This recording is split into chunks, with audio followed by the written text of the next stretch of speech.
fourth grade. Welcome to the fourth grade curriculum preview we are going to have for you today. Let's get started by looking at what you're studying this next 6 weeks.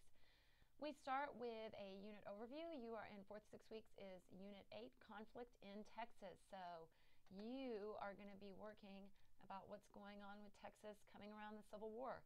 So let's look right here at a suggested pacing guide we have for you. We have, to start off with, the growth of Texas and free enterprise, then Texas and the Civil War, and then we also have the Indian Wars to close out. And I've given you a suggested number of days here. Of course, you do not have to follow what I have on here. This is just suggested pacing guide, but you need to make sure you're hitting all of these TEKS within this 6 weeks. So let's look at your standards that you'll be hitting on. The first standard talks about describing the impact of the Civil War and Reconstruction on Texas. If you see in here, I have included in the context throughout all of your clarifying documents all the important information that you need to make sure you're looking at. So you'll have the role of Texas in the Civil War. They need to know that Texas families were split. Some family members fought for the Union, most for the Confederacy, but many men left Texas to fight in battles across the nation, that women were left behind to keep farms businesses running, that many hardships were on the home front. Texas battles, that the Union attempted to set up blockades of Texas ports to stop exports of cotton, and that in 1862, battles for control of Galveston Harbor. There was Battle of Sabine Pass, Battle of Laredo, Battle of Palmito Ranch. That's the last battle of the Civil War after the Confederacy had surrendered.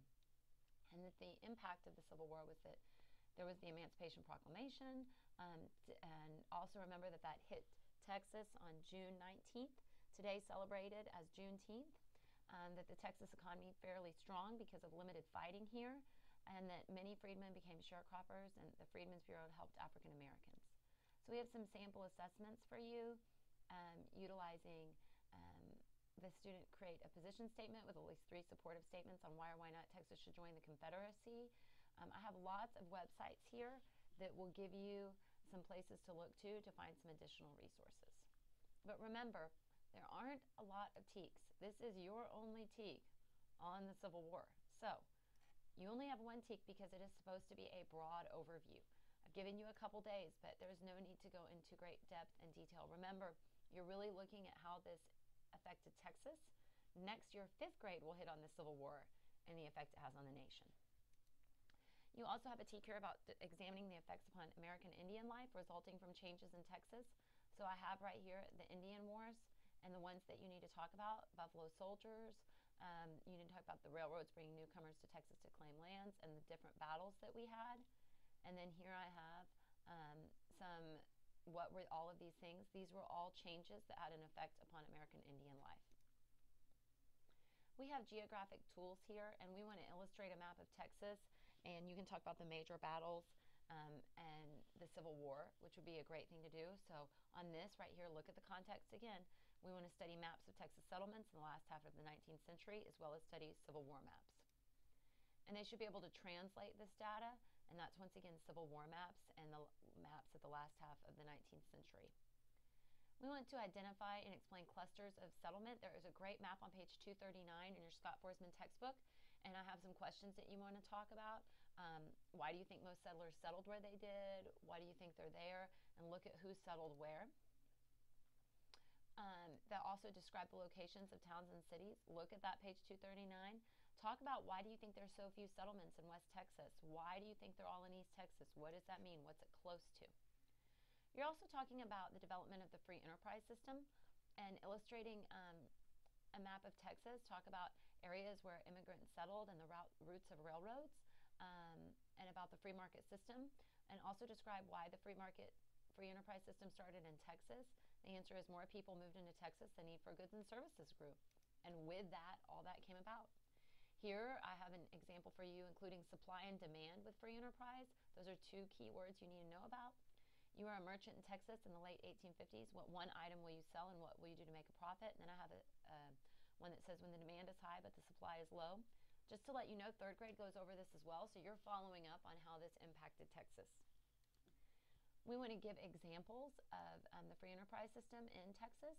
So you can talk about some examples of the choice and opportunity, and have them write an essay where they talk about how that would benefit them.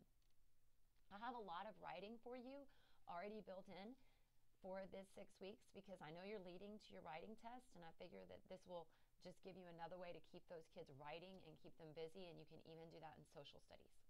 When we explain how people in different regions of Texas earn their living, we need to talk about how there was a plantation system, the free enterprise system, and after the Civil War, talk about sharecropping. And so I have on here illustrating a map of Texas and identify locations of plantations. And also I have a thing where the answer is sharecroppers. And they need to analyze the effects of this. So we're going to talk about immigration and how immigration greatly increased in Texas in the 1850s and how business developed into free enterprise system. So the impact that this increased population had on goods, services, and business development, and explain how Texans meet some of their needs through the purchase of products. So you are looking at the vocabulary as profit, free enterprise, new business development, and economic needs. So those are the things that you want to look at. In the fourth 6 weeks, you're talking about the growth of Texas industry. So let's go right here to what you're looking at. On your suggested pacing guide, you are talking all about cattle here. Cattle drives on the open range and then fencing the open range and what happened after that. And I have you kind of split 6 days and 6 days on this unit. Like I said, feel free to pace that a little bit differently, but you'll want to see how that happens. On the standards, you're going to explain the growth, development, and impact of the cattle industry, including these important people, Charles Goodnight, Richard King, and Lizzie Johnson. So I have in here all the things that I want you to have on the cattle industry. So please make sure, remember, this is where you're going to get the context of what could be tested on, what will eventually happen right there. So you'll want to get that. You'll want to identify the impact of railroads on life in Texas. They need to know that by 1880, more people traveled by railroad than by horse or wagon. That Chinese rail workers were the first Chinese in Texas because they came to help the railroads. That the railroads were in East Texas and that they helped form new factories. I have some geographic tools here for you, and I have some maps over the cattle trails of the western U.S., but they'll want to understand that when they're looking at maps. Cattle trails would be cattle drives and the railroads, maps on the railroads, and I've given you page numbers in your textbook that you can go back and search through. You're going to have here describe ways that people have adapted to and modified their environment. What they need to know are these big three right here. They modified the environment by building windmills to pump water and begin irrigating farms. They modified the environment by fencing off the open range, and they modified the environment by building railroads to facilitate transportation. And here it talks about why, and I have a picture right here for you. The same three things, but explaining why and how people relied upon them to earn a living, and how are the railroads and fencing of the cattle ranges related. And I said I did it in picture form using your knowledge of Texas history. How is the windmill and the longhorn related? So they would have to be able to know that when you put up barbed wire fences, it took away the cattle's ability to drink out of streams and natural lakes. So people started putting up windmills. But just another way for them to do it. On here, you're talking about the positive and negative consequences of human modification. So we've really focused on open range and having them fill out what are the positives, what are the negatives of this. Farmers no longer had to worry about cattle eating their crops, drinking their waters or supplies. Those were all positives. And it did force windmills and railroads to be built. But the negatives were it blocked the trails and it blocked cattle. So, some positives came out of the negatives that happened because of this. But they should understand that. Famous inventors. Notice there's lots of names up here, but the only one here in context is Joseph Glidden, because that's the person we need you to focus on this 6 weeks. He invented barbed wire, so it's important that they are able to know that.